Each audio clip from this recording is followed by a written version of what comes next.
अब हमको यहाँ पे याद रखना है कि जो फ्रस्ट्रेशन ऑफ कॉन्ट्रैक्ट है वो एक्सट्रीम सर्कमस्टांस में ही हो सकता है।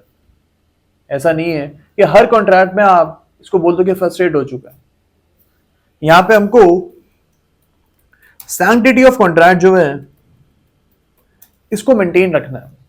बहुत ही रेयर सर्कमस्टांस में फ्रस्ट्रेशन का जो कॉन्सेप्ट है ये आप एप्लीकेबल करोगे। हम ऑलरेडी चीज डिस्कस कर चुके हैं that frustration will happen only when the circumstances are so dire that it strikes at the root of the agreement.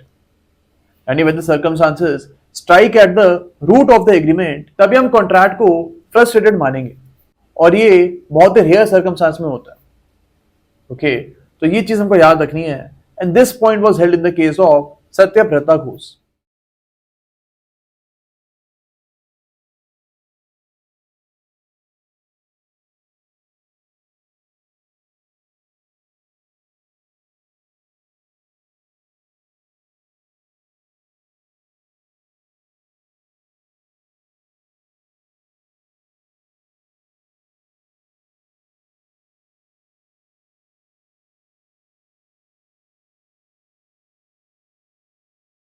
हमको यहाँ पे याद रखना है that commercial hardship is no excuse for frustration of contract.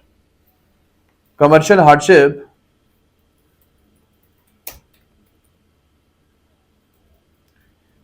is no reason for frustration of contract.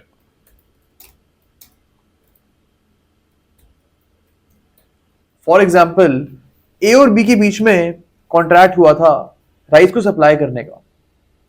जिस time में contract हो रहा था उस टाइम पे 1 किलो राइस उगाने के लिए 20 रुपए लगते थे, लेकिन जब कॉन्ट्रैक्ट को परफॉर्म करने की बारी आई उस टाइम पे हर चीज का दाम जो है बढ़ गया था, और यहाँ पे राइस को उगाने का दाम भी बढ़ गया था।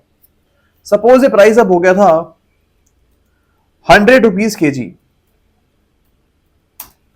ओके, अब यहाँ पे ऑब्वियसली ए जो है ये राइस को सप्लाई नहीं कर पा रहा है because of rise in prices.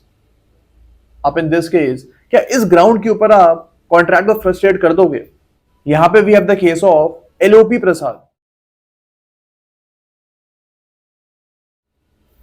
इस केस में बोला गया था that commercial hardship is no excuse for non performance of contract.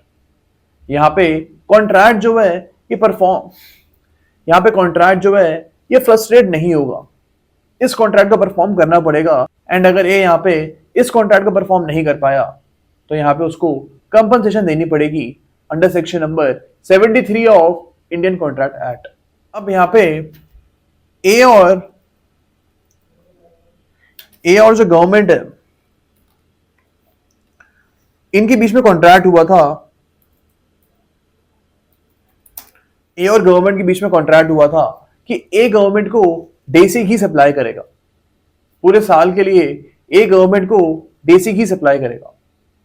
लेकिन बाद में जाके वर्ल्ड वॉर टू जो है ये आ जाती है, और यहां पे इस चीज की वजह से देसी घी के जो प्राइस हैं ये बढ़ जाते हैं। अब यहां पे कोर्ट ने बोला था that A has to perform this contract. यहां पे कमर्शियल हार्डशिप की वजह से आप इस कॉन्ट्रैक्ट को फ्रस्ट्रेट नहीं होने दोगे, एंड अगर इस कॉन्ट्रैक्ट को परफॉर्म नहीं कर पाया तो इसको गवर्नमेंट को कंपनसेशन देनी पड़ेगी। ओके, तो ये रूल हमको यहाँ पे याद रखना है।